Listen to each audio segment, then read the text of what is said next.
Assalamualaikum sahabat. Di sekolah, kita diajarin bahwa semua benda di sekitar kita terbuat dari atom. Kayu, bahan meja dan kursi, umumnya terbuat dari hidrogen, karbon, dan oksigen. Beton dinding rumah, sebagian besar terbuat dari pasir, atau silikon dioksida, yaitu gabungan satu atom silikon, dengan dua atom oksigen. Tubuh manusia sebagian besar terdiri dari air atau H2O. Karena tersusun dari dua atom hidrogen, dan satu atom oksigen, banyak yang beranggapan bahwa elemen yang paling banyak dalam badan kita adalah hidrogen. Kenyataannya tidak seperti itu. Menurut tabel periodik, massa atom hidrogen adalah 1, dan oksigen 16. Jadi, berdasarkan massa, oksigen mendominasi 65% badan kita. 34% lainnya, terdiri dari karbon, hidrogen, nitrogen, kalsium, dan fosfor. Sekitar 1%, terdiri dari sulfur, potasium, sodium, klorin, dan magnesium. Pertanyaannya, dari mana asal atom-atom ini, dan bagaimana mereka bisa ada di bumi? Hydrogen into almost all the remaining elements in the universe. In turn, those elements became the building blocks for planets. Sahabat, bintang-bintang tidak selamanya ada, tapi lahir dan mati, dalam siklus jutaan sampai miliaran tahun. Di sela-sela miliaran bintang, ada awan kosmik, disebut nebula. Nebula terdiri dari debu dan gas, yang sebagian besarnya hidrogen dan sebagian kecil helium. Selama jutaan tahun, gravitasi yang ada di pusat galaksi, mempengaruhi nebula, untuk tarik-menarik, saling tubruk, membentuk gumpalan-gumpalan besar. Together and you squeeze things into smaller spaces, they necessarily heat up. It's a simple law of chemistry. You compress something, you drive the temperature. Gumpalan berkumpul dengan gumpalan lainnya, saling desak, dan muncul panas. Nebula menjadi lebih tebal, membentuk cakram, berputar dengan diameter sangat besar, lebih besar dari seluruh tata surya kita. Gravitasi menjaga tekanan, menyedot partikel gas dan debu yang saling bertabrakan, menghasilkan lebih banyak panas.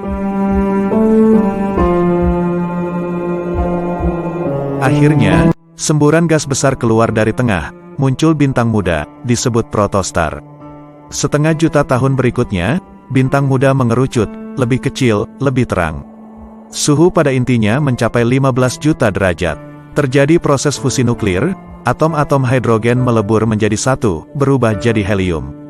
Kemudian, sebuah bintang lahir, bergerak, menyala, dan bersinar.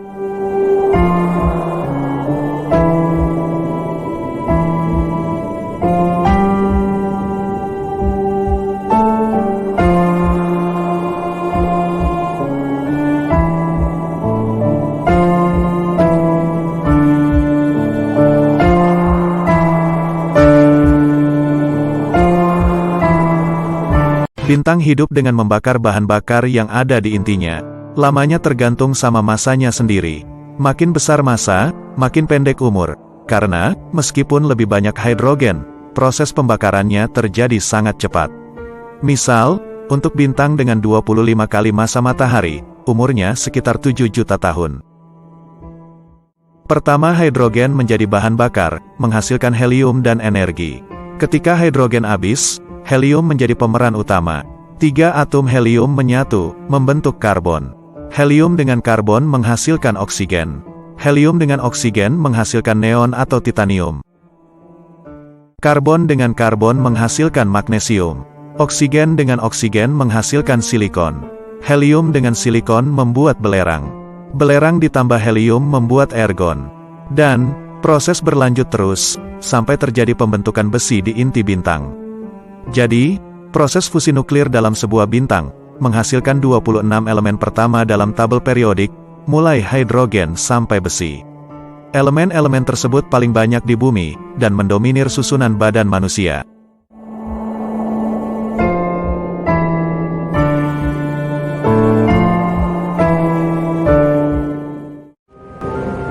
In the world of science fiction, there are many ideas about what a star-killer machine might be like.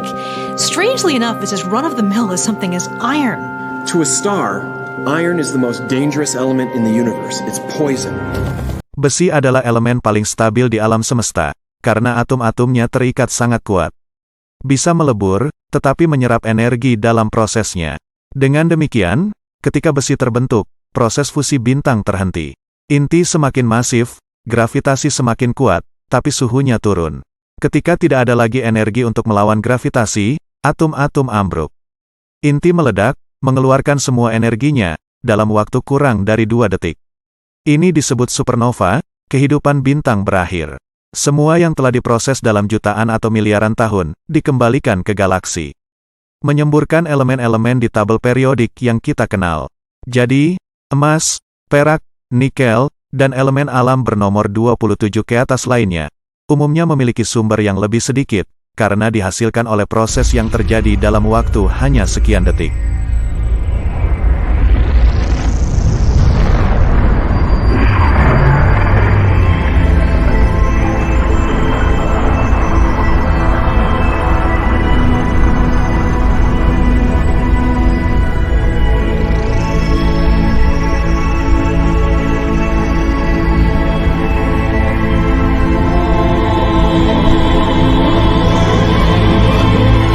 Sahabat, di dalam gas dan debu galaksi, yang disebut nebula, ada gumpalan atau piringan debu.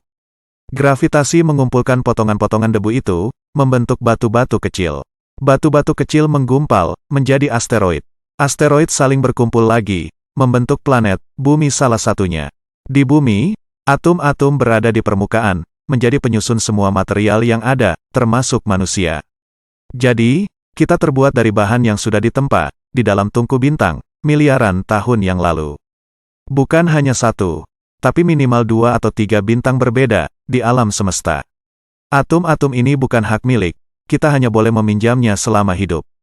Ketika meninggal, dikremasi atau dikubur, mereka akan kembali menjadi bagian bumi. Dan, selama jutaan tahun berikutnya, atom-atom itu akan didaur ulang, melalui tumbuhan, hewan, dan makhluk bumi lainnya.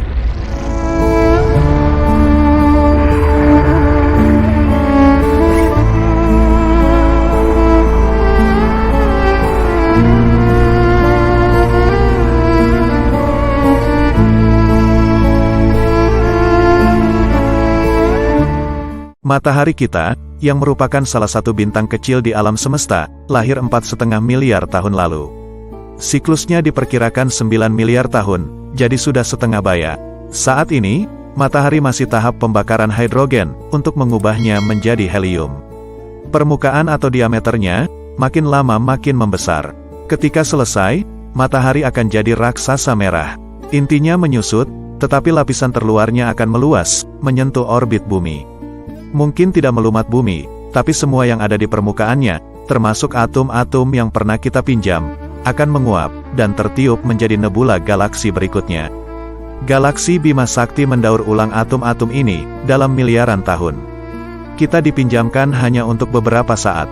Generasi setelah kita, akan melihat cahaya hijau di dalam nebula ini, sangat indah. Itu adalah atom-atom oksigen, yang pernah jadi penyusun badan kita. Terima kasih sahabat telah menonton, tetap jaga kesehatan, nikmati dan syukuri anugerah hidup yang sangat singkat ini. Wassalamualaikum warahmatullahi wabarakatuh.